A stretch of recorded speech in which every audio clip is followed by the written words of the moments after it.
अरे साथियों, जल्दी जल्दी आओ, ट्रेन चलने ही वाली है। अगर ये ट्रेन छूट गई तो स्टेशन पर ही रात बितानी पड़ जाएगी, इसलिए थोड़ा हौसला दिखाओ, जल्दी से ट्रेन में चढ़ जाओ, सीधा लाहौर छोड़ेगी जाके।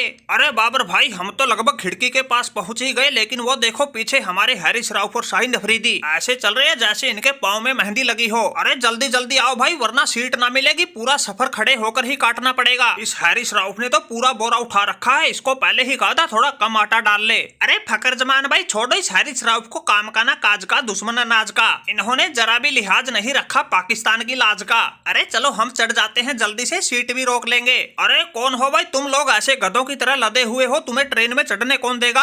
अरे समझौता एक्सप्रेस में इतना सामान अलाउड ही नहीं है, तुमने फिर भी इतने बड़े बड़े झोले और बोरे उठा रखे हैं, ये ओवरलोडिंग का चालान कटेगा तुम्हारा। अरे इंस्पेक्टर साहब, कुछ तो दया करो, हम गरीब आदमी अपना गुजर बसर का सामान लेकर जा रहे हैं, कोई हाथी घोड़े तो लेना रहे। अरे हम अपनी इज्जत पहले ही नीलाम करवा के आए हैं, थोड़ा बहुत ये सामान बचा था, इसका तुम चालान काट दो। अरे इंस्पेक्टर साहब, कुछ तो दया धर्म दिखाओ, मत इन गरीब लोगों को चालानों के चक्कर में फंसाओ। अरे भाई, इसमें अमीर गरीब कहाँ से आ गया? नियम तो नियम होता है, इतने बड़े बड़े बोरे कहाँ रखोगे? अरे ये सवारी गाड़ी है, कोई मालगाड़ी नहीं जो तुमने इतना सामान उठा रखा है। एक वो देखो पीछे, जितना बड़ा खुद नहीं उससे बड़ा तो उसने बोरा उठा रखा है। वैसे इन बोरों में तुमने भर क्या रखा है, जिनके चक्कर में तुमने बिल्कुल अपनी जान की बाजी लगा रखी है? अरे इंस्पेक्टर साहब, पेट भरने के लिए दाल चावल आटा ले रखा है, कोई सोना चांदी तो इनमें छिपाना रखा। अरे हम तो पाकिस्तान से आए थे, पाकिस्तान जा रहे हैं, लगभग 1.5 महीना तो हमारा यहाँ मौज में कट गया था, भरपेट खाना मिल गया था। अब एकदम से तो ये आदत छूटेगी नहीं, इसलिए 5-7 दिन का और जुगाड़ लेकर चले हैं, ताकि वहाँ अपने घर जाकर भी भरपेट खाना खा सके, ज्यादा ना सही कम से कम कुछ एक दिन तो खुशहाली में बिता सके।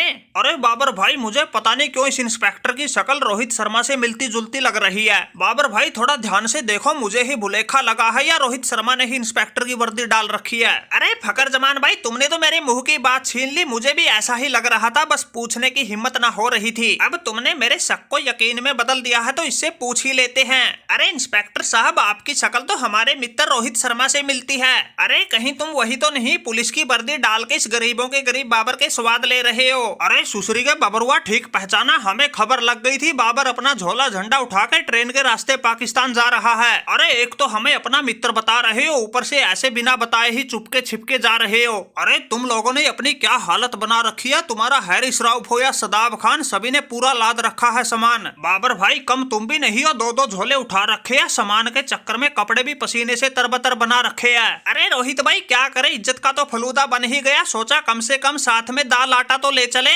अरे बाबर भाई, ये दाल आटे वाले तो कोई बात ना, वैसे भी हम हिंदुस्तान वाले हैं बड़े दिल वाले, भूखों के पेट भरने को पुण्य का काम मानते हैं, लेकिन ये ट्रेन में जाने की नौबत कैसे आ गई? जहाज में आए थे, जहाज में जाते। अरे ये तो क्रिकेट है, क्रिकेट में हार जीत तो लगी रहती है। अरे माना कि तुम्हारी इज्जत बिल्कुल तार तार हो चुकी है, लेकिन फिर भी भाई तुम्हारा भी कोई स्टैंडर्ड होगा। अरे तुम पाकिस्तान के कप्तान हो, लेकिन हालत तुमने मजदूरों जैसी बना रखी है। अरे रोहित भाई, कौन से स्टैंडर्ड की बात कर रहे हो? हमारे पीसीबी वाले तो पैसे बचाने के बहाने ढूंढ रहे थे, उनको हमारा सेमीफाइनल में न पहुंचने का बहाना मिल गया, उन्होंने अपना पल्ला झाड़ दिया, बोले जैसे आना है आओ, हमें तुमसे कोई लेना देना नहीं। इसलिए भाई ट्रेन का रास्ता चुना है, और पाकिस्तान की आवाम हमारे प्रदर्शन से बड़े गुस्से में है, हमने तो ये भी सुना है। अरे अब हम जैसे तैसे ट्रेन के रास्ते से छिप छिपा कर पाकिस्तान में घुस जाएंगे, उनके गुस्से से बच जाएंगे, आगे की फिर आगे सोचेंगे, जो होगा देखा जाएगा। लेकिन भाई हमारी तो हालत हुई जो हुई, तुम मत हार जाना, एशिया की इज्जत तुम्हारे हाथ है। अरे बाबर भाई चिंता ही ना करो, एशिया की लाज भी बचाएंगे, वर्ल्ड कप जीत के भी दिखाएंगे। अरे तुम बस सकुशल पहुंच जाओ, अपने देश वालों के गुस्से से बच जाओ, और हाँ पहुंचते ही फोन कर देना।